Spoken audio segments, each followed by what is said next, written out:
നേതൃമാറ്റ ചർച്ചകൾക്കിടെ സിപിഐയുടെ 25ാം party കോൺഗ്രസിന് ചണ്ഡീഗഡിൽ തുടക്കം.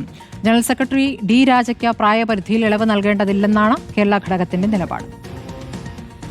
പ്രായപരിധി കർശനമാക്കിയാൽ ഡി രാജയ്ക്ക് ജനറൽ സെക്രട്ടറി സ്ഥാനം ഒഴിയേണ്ടി വരും.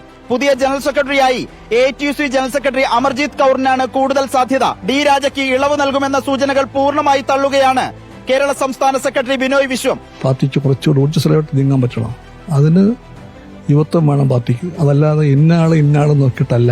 പ്രായപരിധി നിബന്ധനയും ഇളവും പാർട്ടി കോൺഗ്രസ് ആണ് തീരുമാനിക്കുകയെന്ന് ആനി രാജയുടെ പ്രതികരണം. ഇന്ത്യ സഖ്യത്തെ ശക്തമായി പിന്തുണയ്ക്കുമ്പോഴും നിയമസഭാ തെരഞ്ഞെടുപ്പുകളിൽ CPIയെ പരിഗണിക്കാത്ത കോൺഗ്രസിനെതിരെ സമ്മേളനത്തിൽ വിമർശനമുയരും. We also underline the importance of strengthening the left unity and communist unity. പുതിയ ദേശീയ എക്സിക്യൂട്ടീവിലേക്ക് കേരളത്തിൽ നിന്ന് മന്ത്രി കെ രാജനെയും രാജ്യസഭാ MP PP സുനീറിനെയുമാണ് നേതൃത്വം പരിഗണിക്കുന്നത്. സെക്രട്ടേറിയറ്റിൽ P സന്തോഷ് കുമാറിനെ ഉൾപ്പെടുത്തിയേക്കും. പാർട്ടിയുടെ 100ാം വാർഷികത്തിൽ നവീകരണത്തിന്റെ പുതുവഴികൾ തേടുകയാണ് CPIയുടെ 25ാം പാർട്ടി കോൺഗ്രസ്. പാർട്ടിക്ക് വനിതാ ജനറൽ സെക്രട്ടറി ഉണ്ടാകുമോ?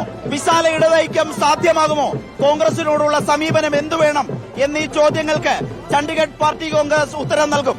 വീഡിയോ ജേർണലിസ്റ്റ് കണ്ണൻ പ്രസന്നനൊപ്പം റിപ്പോർട്ടർ ആദിൽ പാലോഡിൻ, റിപ്പോർട്ടർ ചണ്ഡീഗഡ്.